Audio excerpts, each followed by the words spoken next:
Wow, that was something.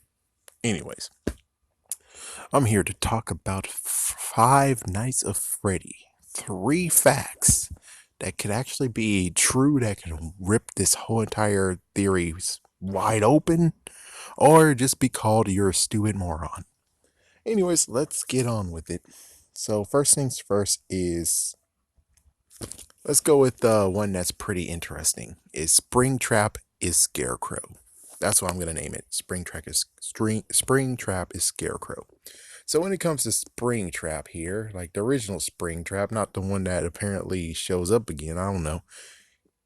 Yeah, it's like there's two Springtraps, and apparently I guess the next one's gonna, yeah, we don't know what Michael's gonna do. But let's call William Afton for right now.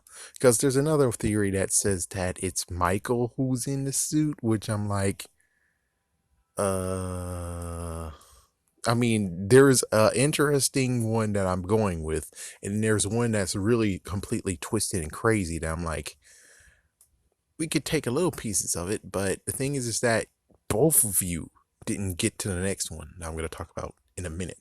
But let's talk about Springtrap right quick. So Springtrap, he has been sealed for 30 years, decades upon decades. And note that this is the same guy, which eventually I finally got to the point of being like, he made his son hallucinate all those nightmare animatronics. How? And we get to the point of saying two things. Either A, the IV over there is in his son, and he's pumping the sweet hallucinogenic in liquid form into his veins, and that's why he's seeing all that stuff. Why in the world is he not taking that vein out of, taking that freaking needle, that thread out of him so he can actually be okay? Well, I think because his dad freaking said do not touch it. It's either that or B, he is gassing that freaking area. He is gassing the house. And he's gassing the house with that hallucinogenic that actually makes him see the nightmares. Now, here it gets a little bit funny and twisted, where it's like, okay, so there was another place where actually we had some issues when it comes to, in quotations, a gas leak. So does that mean that technically that same exact area, which might be, might not be, might just be cool that there is gas in there too? That what freaking William Afton has been doing for the past 30 years is decided to soup himself up as if he's freaking damn Scarecrow and making sure he can scare the hell out of people when he's able to finally get the fuck out of this freaking damn dungeon. Well, this prison, let's say prison. So basically what he did is found some gas stuff, found some gas tanks and stuff, and was able to soup it up into his suit. Because go on, he made animatronics. He made so many animatronics. I'm pretty sure he actually is technological, very, very smart, to the point of being like, as if Tony Stark being like, how in the world did he find gas pumps? And he actually has souped it into his suit with nothing but all the stuff and scraps that's in that room. And it's like, let's not forget that that room most likely had many other parts in there too, which means he could easily actually put those in his suit. He could easily actually hook those into his suit, and now there you go. So every single time he's in the freaking place, he's able to actually maybe even take the suit, take the gases out and put it in the vents and everything and gas into place. So, well, the good news is that you have Nightmare animatronics again. Yay. The bad news is it's been with them for 30 years. The potency has been reduced. That's why you don't get to see all the crazy nuts. Oh my gosh, animatronics in FNAF 4 and FNAF 3 because it's lost its potency. So that's basically it on that one of how in the world do you see these nightmare animatronics? It's like, yeah, we could easily say that the place hasn't been vented well, which again, I guess technically we could just say that this might be the area of where the gas leaks was coming from. And well, oops. It's like when they're emptying out the place and abandoning the place, they forgot to take the gas tanks out, or the gas that was leaking in there out, which means, well, oops. Yeah, oops. And of course, I guess that's why the ventilation has to be fixed, because if not, the gas that's in there, oh no. So I guess technically it's a null and void, but still, I kind of like to prefer to think that Springtrap had something to do with the animatronics. You see hallucinations in the third one, and in the fourth one, he was in total control. So I'm pretty sure there's a connection there. Next one is the one that actually is pretty interesting, which is number two. Ennard played us all like freaking damn fools. So if you know Ennard, and it's kind of hard considering one person I was looking at and she was like, oh no, this is baby and everything. It's like, no. And then the other person is like, well, the five original animatronics fused into one person, one animatronic. And I was like, well, one weird thing that you guys didn't even mention is that you didn't mention the fact that how Ennard, if he was all five of them, which I'm pretty sure, who cares? Let's just say Ennard is a different animatronic than any of the ones that's in there. That means Ennard was in there from the very freaking damn ass beginning. Well, not really beginning. I kind of trying to figure out when did Ennard enter the session. I kind of think he entered like at day 3. So when it came to Ballura got destroyed before our very eyes. So Ballura's gone. So the whole Ballura's following you wrong is Ennard.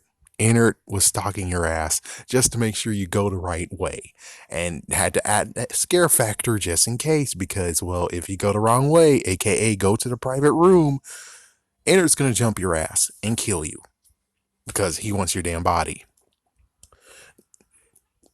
As for how he got Baby's voice, pretty sure he already hacked into Baby already and took her voice from her. I'm pretty sure.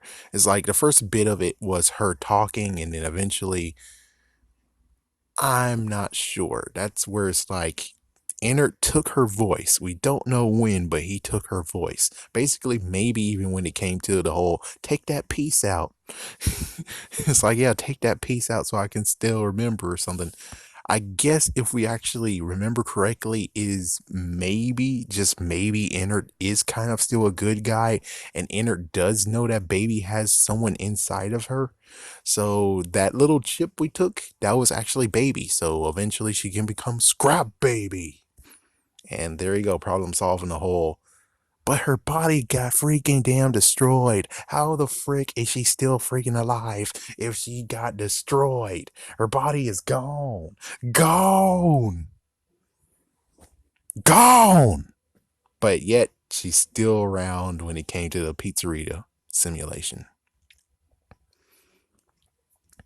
So with all that said, basically they took her voice, so they had to manipulate.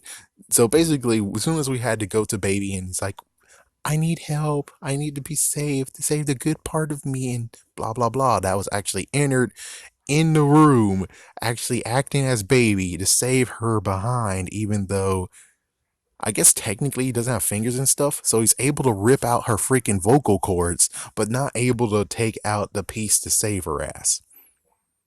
Okay, sure, why not? And I guess that actually just helps a little bit further, being like strategic wise. It's like, well, you gotta help Baby, and you gotta actually, because they seduced you.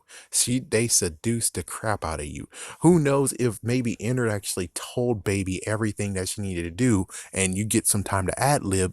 It's like, we don't know. And that's the messed up part. It's like, we don't know when Ennard decided to take over for Baby, and now Ennard is voiced as Baby, and he's leading us down to the part of where you've been scooped out. That's where the idea of, let's just side note, that's where the idea of Michael actually being robotic and stuff, I guess that does help, but I'm not sure. It's like, I need more information on that. It's like, we need the more information. Just like, yes, I can fix you, but that's for some who actually think that the Golden Freddy actually has a mic in it, and this whole entire time was William Afton talking to him. Yeah, so basically that's the little part there, but I'm gonna just jump to the big bombshell. The third one, that's the showstopper that'll make people sing, oh hell no, heresy, heresy, blasphemous, blasphemous. Is that the Golden Freddy is Cassidy, but he's no girl. Yes, Cassidy is actually the crying child from Fnaf 4. I know people are gonna be like, "Oh, what the fuck? Oh, what?" It's like, no, no. There's no way how this freaking damn guy is able to just have some stupid idiot coming into his damn house and scaring his damn kid. Maybe he could. Maybe he actually paid the kid money, but I'm pretty sure he didn't pay the kid. If this is how it goes, is that he actually paid a child to go to his house and scare, in quotations, Michael, and eventually, to the very end, he's like, well, okay, well, I'm going to pay you to hang out with my kid. And instead of basically like, I'm going to pay you to hang out with my kid, bring your friends with you too, so he can have a good, happy birthday. You didn't stress anything about be good to him, because all this time you've been paying him to actually scare the crap out of him. So it's like, yeah, he killed your son. It's like, yeah, he killed your son. And not to mention, it's like all this time I was like, okay, so Michael is the one. It's like, yeah, Michael, this kid's the one who survived that frontal lobe thing. And it's like, yeah, you would figure that's the truth. And it's like, no, it isn't. Bite of 87 turns out actually have been Jeremy Fitzgerald, a dude, a man. So that means that he died like that. So he died. And well, of course, I kind of figured that when it came to the stuffed animal, it wasn't William Afton talking to his son. It's more of a self-conscious thing of saying, I'll fix you. I'll make you better. And whatever that is, guided him all the way to Golden Freddy, because it makes sense. It's like, why else is there? It's like, there's no actual hint. There is no actual evidence that you have a mic or anything. Even though, yeah, technically in the fourth, I mean, in sister location, you did have a teddy bear, but are we trying to talk about there's teddy bear walkie talkies? And if so, then if there's teddy bear walkie talkies, why the hell isn't it in the VR? It's like, where in the world is that in this whole entire thing? We didn't see that in the VR at all. So we can't really say it's, oh, he's able to make walkie-talkies. And I guess technically he can make walkie-talkies by himself too. But it seems kind of stupid in a way. Pretty stupid. I mean, you would figure the animatronic is, well, the... Alright, gee whiz. So I would figure that he will be able to make a teddy bear just like what we saw in Child's Play, the newest one that just came out a few months ago or a few years ago, whenever you're watching this, 2019. But it didn't. It looked like one that you actually can get from the gift shop. So I'm pretty sure he didn't do that. So that means that the Golden Freddy, in quotation, spirit or whatever, actually found him and brought him to the Golden Freddy suit, which is why he is Golden Freddy. And we now know his name is Cassidy. And before anyone's going to be like, no, it's not Cassidy Afton, it's not true, it's a lie, it's a lie. You're going to point to the books, aren't you? So let me guess, you're going to point to the books and you're going to talk about the fact of she had black hair and it's black hair in the other book too. Remember that it is canon, but it's loosely canon. That means that there could be twists and turns, real twists and turns. So that means that when it came to Cassidy being a girl in the book, I looked. It turns out that Cassidy can also be a boy's name in Irish origins. So I'm pretty sure case is solved. So he did have 3 children. He might have said 2 children, but the thing is that pretty sure he didn't like one of them. And even though he didn't like one of them, he still kind of cared for him, even though he didn't like one of them. Technically, when it comes straight down to it, it's like, no, he didn't like the oldest son because he put lots of protection and tried to save Elizabeth. He failed. He tried to put a lot of protection on Cassidy. He failed. As for Michael, Michael actually grew up, so I'm pretty sure if Michael was a kid too, he's a teenager. If Michael was a kid too, he would be free and screwed too. And most likely he wouldn't even care. He would just be like, you died? Okay. Oh my gosh. I mean, Pretty sure he didn't even allow his son to have his name. So technically, well, it's mixed up because you can say he did take his dad's name, but he only took his dad's name after he died. But beforehand, he was named Michael Smith. So Michael Smith, and then eventually claimed his last name, considering, his dad actually, not to mention the fact of, think about it, if his dad actually sent him to go save his sister, and, well, he goes as Michael Smith, well, it doesn't work out that way, does it? Because they'll be like, Michael Smith, you sure you know any animatronics? But if you actually go Michael Afton, you're like, oh, you're Williams' boy. Of course you know how to fix these. Okay, go down there. It's like, yeah, pretty sure you can't just all of a sudden be like, oh, I know how to do computers and stuff, and my name was Michael Smith. And it's like, yeah, someone named Afton is able to get hired faster than someone named Smith. So most likely that's what happened with the name change. Not to mention, he called him, and this is the only kid he has left. So it's either, son, how you doing?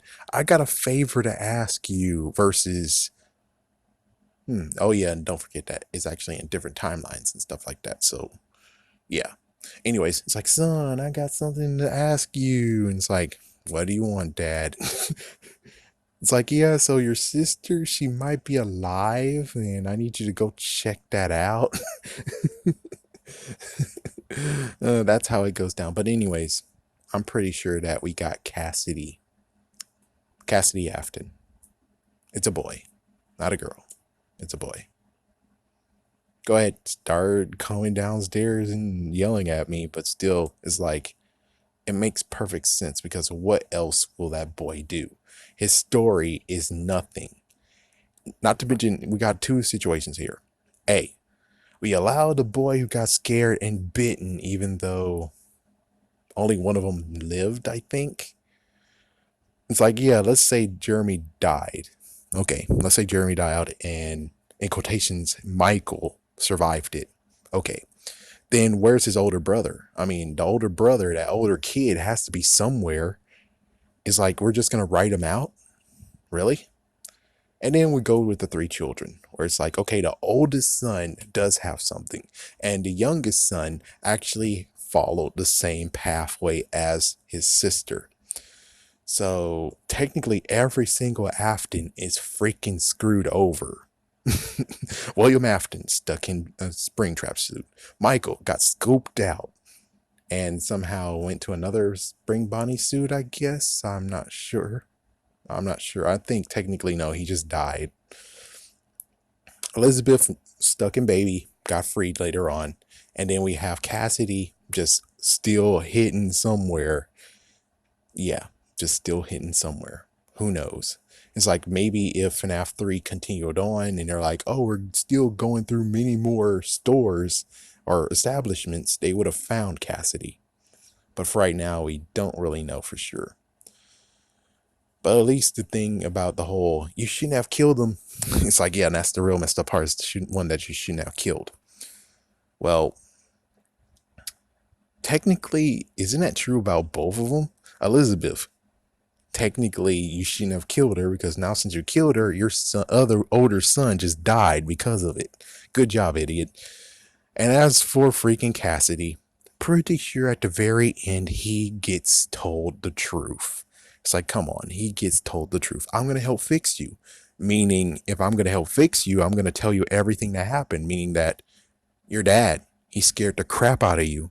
Your dad is to blame for all this shit you freaking damn scared of. He's the one who did all this crap. Don't you think that your kid could turn very, very vicious and angry and pissed off at you? And you actually allowed him to die, and you didn't even watch him because, well, he was fixing those suits or some kind of crap. But it's like, yeah, but still, this is the kid you scared the freaking damn hell out of. And then as soon as someone, aka the spirited Golden Freddy, talked to the boy and told him the freaking damn truth about how you scared him, do you think he's gonna just take that sitting down? You think he's gonna still stay as the crying child? The correct answer is no. And that is the reason why he has freaking damn fury and vengeance. Because you scared this damn boy. You scared him. You scared the hell out of him. Just like with Tony Stark, where it's like, wait until he finds out who killed his freaking parents. And we sure did. We saw what happened, all right. We saw what happened. Go ahead, comment down below and say how much you're angry and how much is not true, but just saying. Just saying.